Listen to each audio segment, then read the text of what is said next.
Day everyone, especially to Ma'am Lalaine Helia. I am Divergent and Bandaan to this reporter. Today we are going to discuss about the definition of creativity, its nature and characteristics, and the different theories of creativity.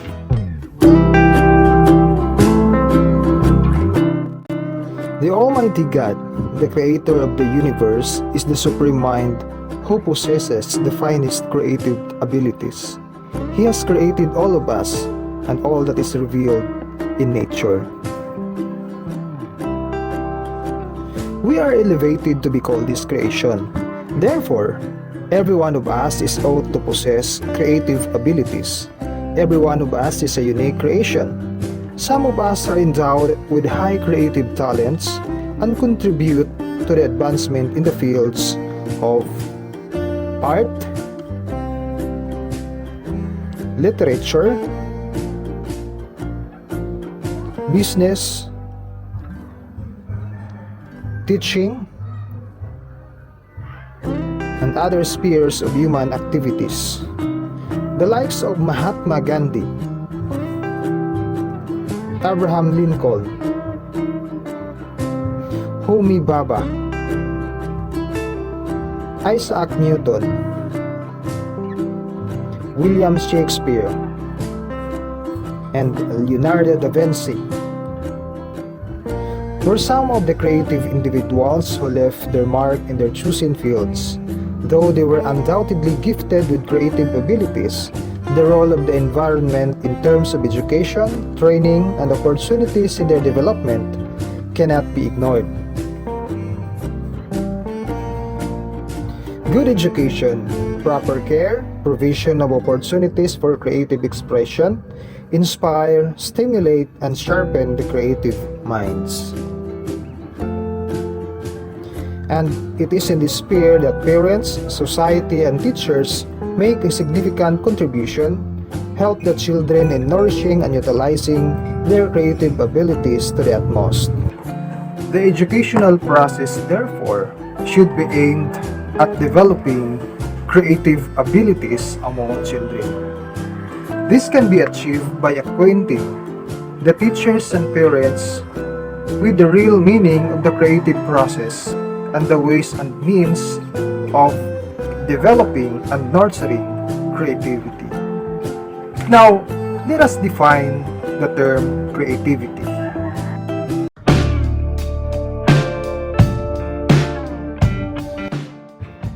The terms creativity or creative process have been defined in many ways.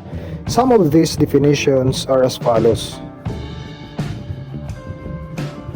According to Stagner and Karwowski, 1973, creativity implies the production of a totally or partially novel identity. Creativity is the capacity of a person to produce compositions, products, or ideas which are essentially new or novel and previously unknown to the producer. Creativity is the ability to produce work that is both novel and valuable. This has come to be known as the standard definition of creativity. The definitions given above have considered creativity both as a process and a product, a thought and a result. Meaning to say, when you say thought and its result, what is the idea in your mind? If you're going to execute it, if you're going to apply it, whatever will be the result, then we can call it creativity. If you are going to incorporate all of these viewpoints, we can describe creativity as the capacity or ability of an individual to create, to produce a new or novel idea or object, including the rearrangement or reshaping of what is already known to him, which proves to be a unique personal experience. Ibig sabihin din na ang pagiging creative o pagiging malikhain ay hindi lamang paggawa ng isang bagay na hindi pa nag-i-exist or doing things out of nothing. But creativity also includes rearrangement or reshaping of what is already known to him or to us. Kung mayroong idea na nag-i-exist na ay ini-enhance, dinadagdagan, at pinalaliman pa ang tungkol sa isang idea, then we can call it creativity or being creative.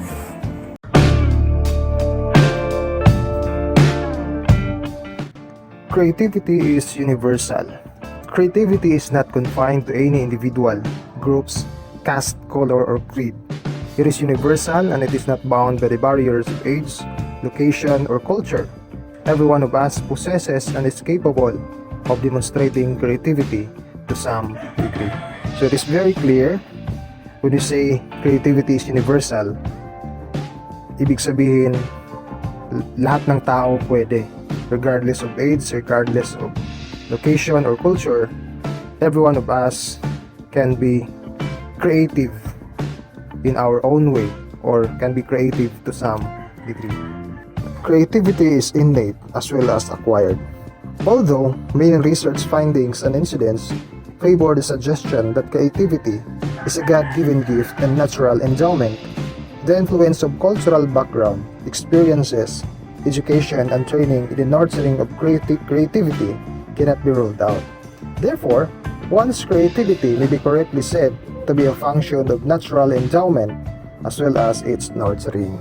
So, ayon sa ilang mga researcher, na ang pagiging creative ng isang tao ay bigay ng ating puong may kapal. Pero itong kakayahan na ito ay kailangang hasain, lumalago dahil sa iba't ibang mga factors gaya ng experiences, good education, and background. Creativity produces something new or novel. So, to produce something new or novel and to reshape or rearrange the already known facts. So, sa nature ng creativity na ito ay hindi lamang limitado sa paggawa ng isang bagay na hindi pa nag-i-exist. So, isang halimbawa nito yung mga artist or mga singers na nagka-cover ng isang song, the same song, same lyrics, pero iba't iba yung atake, iba't iba yung pamamaraan ng pag-awit. So, he or she became creative in his own way, provided na hindi siya repetition or reproduction of what has already been experienced or learned by an individual. Creativity is adventurous and open thinking.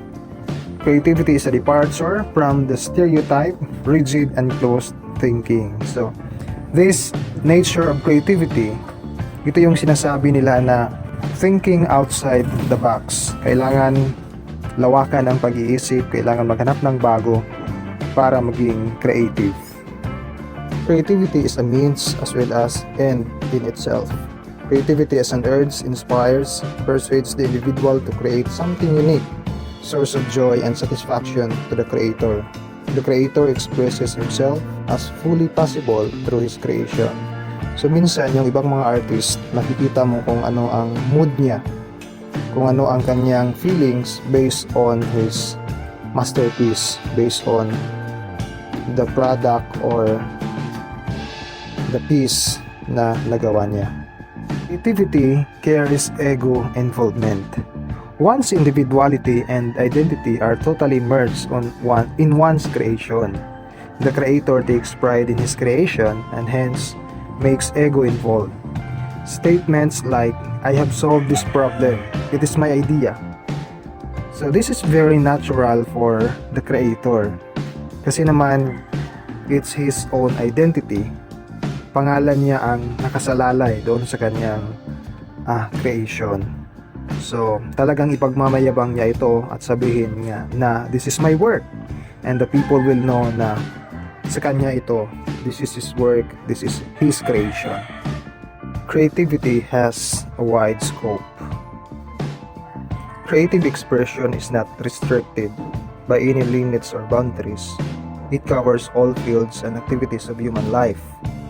Not restricted to scientific inventions, also includes composition of poems, writing stories, plays, dance, music, painting, sculpture, political and social leadership, business, teaching, and other professions. So, talagang napakalawak ng scope ng creativity. Creativity and intelligence do not necessarily go hand in hand. According to some research, those found scoring high on intelligence tests may demonstrate little or no signs of creativity, whereas individuals performing poorly in intelligence tests may sometimes create something very original. So ito pala yung pagkakaiba. Although intelligence and the creativity components of one's personality can function independently, a certain minimum level of intelligence is a necessary precondition for successful creative expression. So kailangan pa rin pala yung intelligence para maging successful ang isang expression. According to Kitano and Curvy, 1986, an individual can be extremely bright but uncreative, or highly creative but not necessarily intellectually gifted. Therefore, no clear relationship has been seen to exist between intelligence and creativity. So, tama. Kasi may mga bata, may mga tao, lalong-lalo na yung mga persons with disabilities o mga special childs, hindi sila ganun ka-intelligent but they are creative. Meron ding mga tao na sobrang talino, sobrang taas ng IQ pero hindi creative. So yun yung ibig sabihin na not necessarily na pag intelligent ay maging creative. Rest more on divergent thinking than on convergent thinking. Divergent thinking involves a broad scanning operation, enabling a person to evolve a general multiple possible solution, and hence it is put into use when one is confronted with a problem which has many possible solutions. While convergent thinking generally means the ability to give the correct answer to standard questions that do not require significant creativity. So, meaning to say, divergent thinking requires creativity, while convergent thinking does not require significant creativity.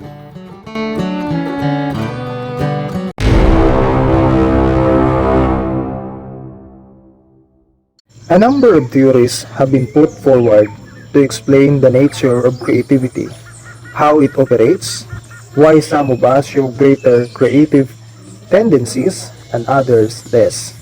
Let us now discuss some of the better-known theories. Divine inspiration or God-given gift theory. According to this ancient theory, creativity is a gift from God to the human beings and is not universally distributed. Accordingly, some people get a large share while it is denied to others. However, this theory of creativity being a gift according to one's luck is quite irrelevant in these days of scientific thinking and understanding. So according to this theory, na ang pagiging malikhain ng isang tao ay bigay ng buong may kapal. Pero hindi ito equally distributed. May iba na sobrang creative at ang iba naman ay hindi gaanong creative. But nowadays, in this scientific thinking and understanding, sa panahon na ito na lahat ng bagay ay nakabase sa scientific processes, ay hindi na ito masyadong nibigyan o pinagtutuunan ng pansin dahil kadalasan lahat ng tao ay naghanap na ng mga scientific basis or scientific evidence para patunayan ang isang bagay. The second theory is the theory describing creativity equivalent to insanity. Some authors and scholars like Cesar Ambroso have concluded that creativity and insanity go hand in hand. An insane person lives in his own world.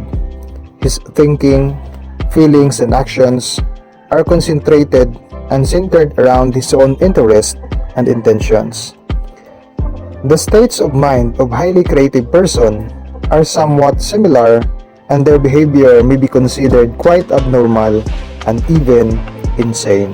So, according to this theory, kadalasan ng mga creative persons ay napagkamalang mga insane or may problema sa pag-iisip dahil sa kanilang behavior, dahil sa kanilang ipinapakita ng mga attitude.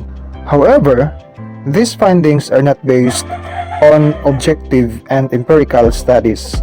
Certainly, no definite correlation has so far been established between insanity and creativity.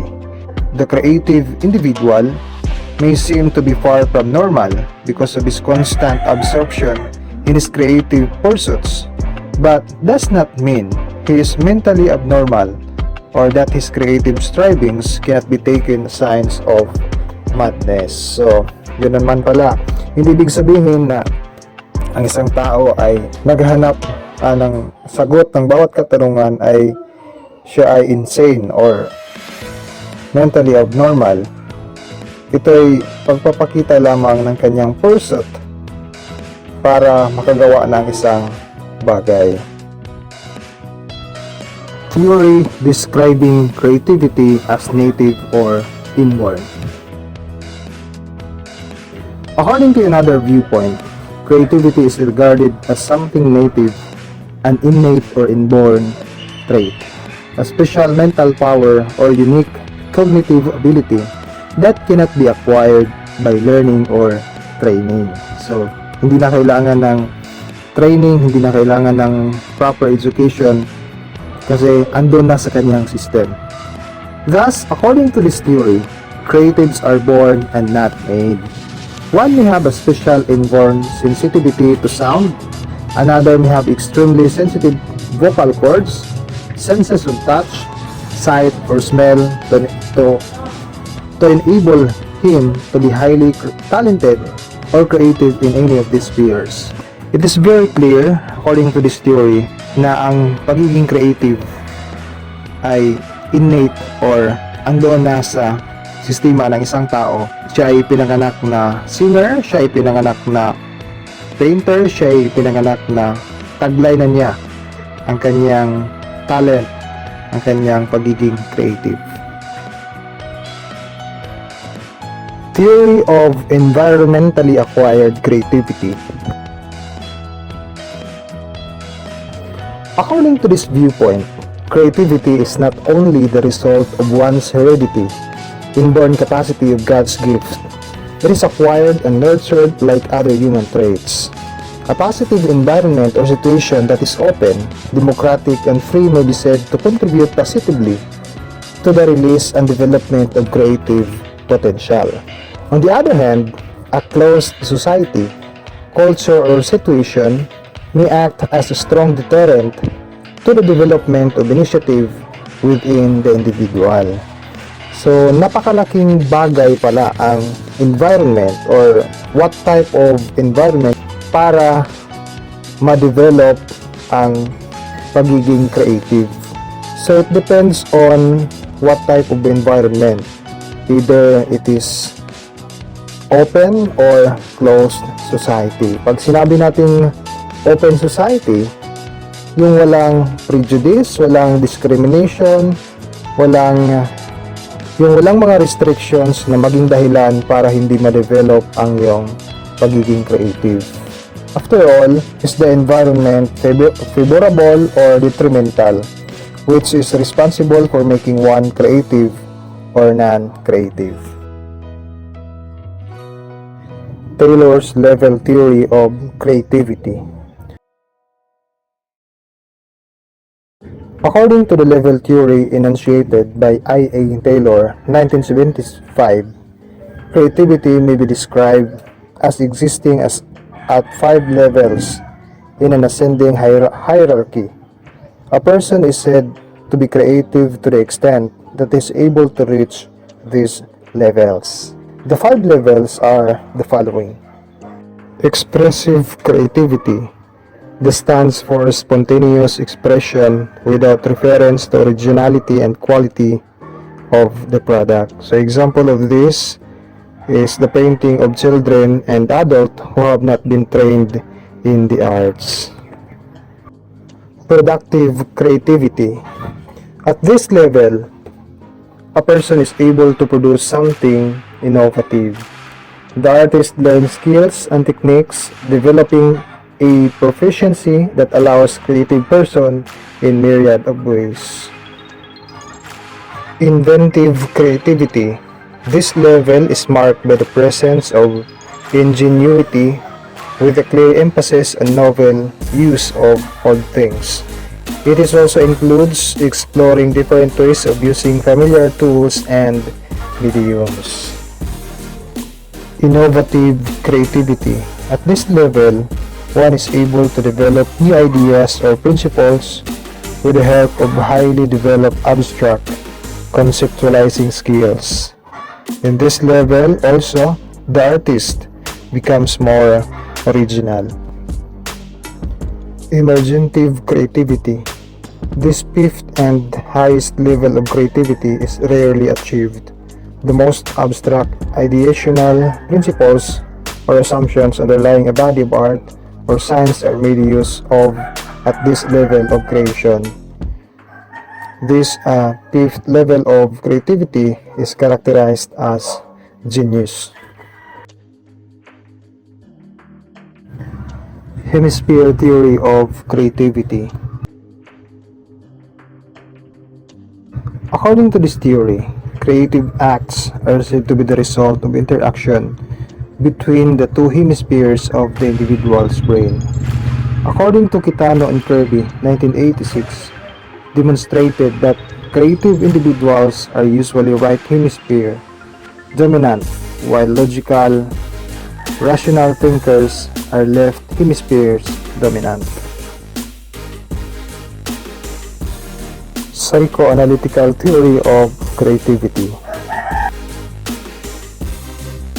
The school of psychoanalysis considers creativity as a means and product of one's emotional purging, an opportunity for sublimation. Freud, the father of this school, considers creation of the creators as nothing but attempts for the expression of their repressed desires, mostly sexual in nature. So according to this psychoanalytical theory, that it is the desire, it is the attempts for expression that push the creators to create something or to really develop his or her creativity.